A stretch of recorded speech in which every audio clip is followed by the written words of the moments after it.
folks, Wes here.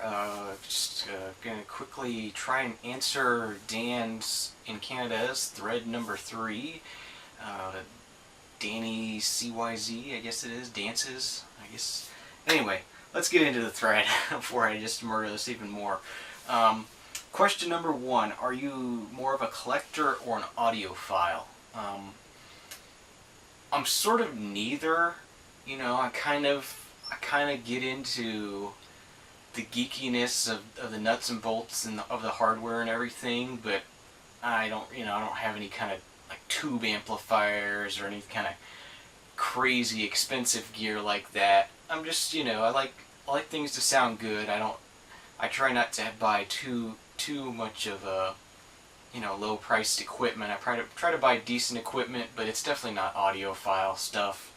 It's just good quality stuff that I think sounds good. So, and as far as being a collector, I'm sort of a collector, but I collect everything. I mean, I collect DVDs, I collect CDs, I collect car parts, I collect Hot Wheels, I used to collect baseball cards, I've collected comic books before. There's anything I get into, I end up being a collector, I guess, pretty much. So, and I'm sort of more of a collector, I guess.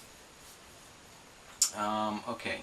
Question number 2: how protective are you of your records? This is something I don't really know, because people generally don't mess with my records, People don't really like look at them or anything. My friends aren't really into records at all, so they don't really come over and start digging through them or anything, and they pretty much stay out of them. I mean, I don't really know how to answer this question, but I'm not real protective of them because none of them are really highly collectible or anything. But I mean, I don't disrespect them. I mean, I try to keep them organized and nice and keep them clean and stuff like that. So I'm somewhat protective of them, but it's more of just keeping it from becoming a mess, keeping it organized and together, more than just worrying about somebody else doing damage to them. Okay, question number 3. Do you keep records you no longer listen to? I have been doing that. There may come a time in the future where I don't. Like I said, I want to keep the collection to just these 2 shelves I have here. I want to keep it to this size for a while.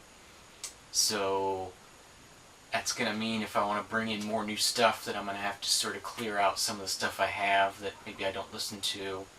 So it's a potential in the future to get rid of some stuff, but for right now, I'm pretty much keeping everything. And that's pretty much going to answer that question.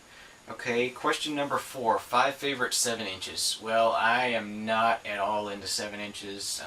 This is what I have. What's in this crate, and here's my 5. Just don't really care for them at all. I generally don't even look at them when I'm shopping for records. I just don't even look at the 45s or 7 inches at all. Just, I don't know. They don't really interest me as much as the albums. I like albums a lot better, just from an artistic standpoint. I think they're a lot better. You get more of a bigger picture, and singles are kind of, not really my thing. Anyway, I picked out 5 here that I liked a lot. Start off, we got a Tainted Love by Soft Cell. The B-side is Memorabilia. Just picked that out because it's one of my favorite 80s songs, and it's pretty cool. It's on Sire Records, and I always like Sire's labels. Next up, I picked out some hip hop stuff, since I do have quite a few hip hop 45s, and just wanted to get into this. So we got Turn This Mother Out by MC Hammer.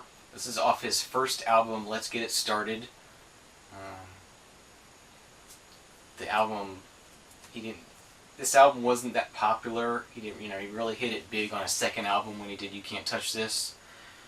But this is off his first album. I like the capital silver and purple label a lot. This is on that. And so I just picked that.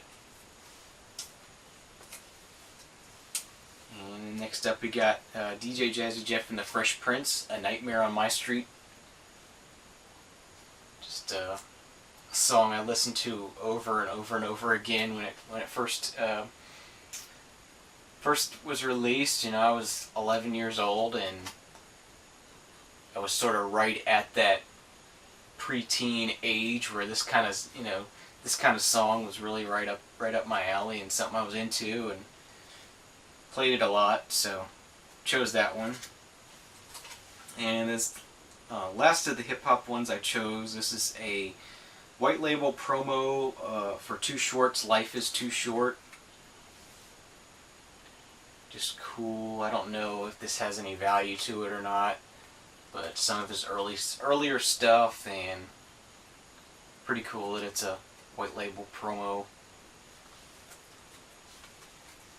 And then lastly, I had to go with it. It's the Indreama, Icky Blossoms, Touch People, and Conduits split 45 or split 7-inch. It's not a 45, which a lot of us learned when we put this on. But it's just cool. Got it autographed by him, so that's really nice. And hope to see him play someday. It'd be cool to actually see him live in one of his bands. But I picked that anyway. Okay, so moving on. Last question. Question number 5. Do you feel like people can't relate to your vinyl collecting? Not really. I mean, I'm not a huge collector. I'm not as obsessive as some people are. I'm more into. I have a lot of other hobbies like cars and stuff, so I'm more into the car hobby. I think people can't relate to my need to modify every car I have. I think that's something people can't relate to more than people can't relate to my collecting records. But it's cool. I don't really care, if people can relate to it or not. I don't really talk about it much. It's not something that comes up, it's just something I do. I don't really talk about it. Those are my answers to the questions. Don't exactly have the best answers, but I answered them the best I could, and thanks for watching, and we'll see you soon. Cheers.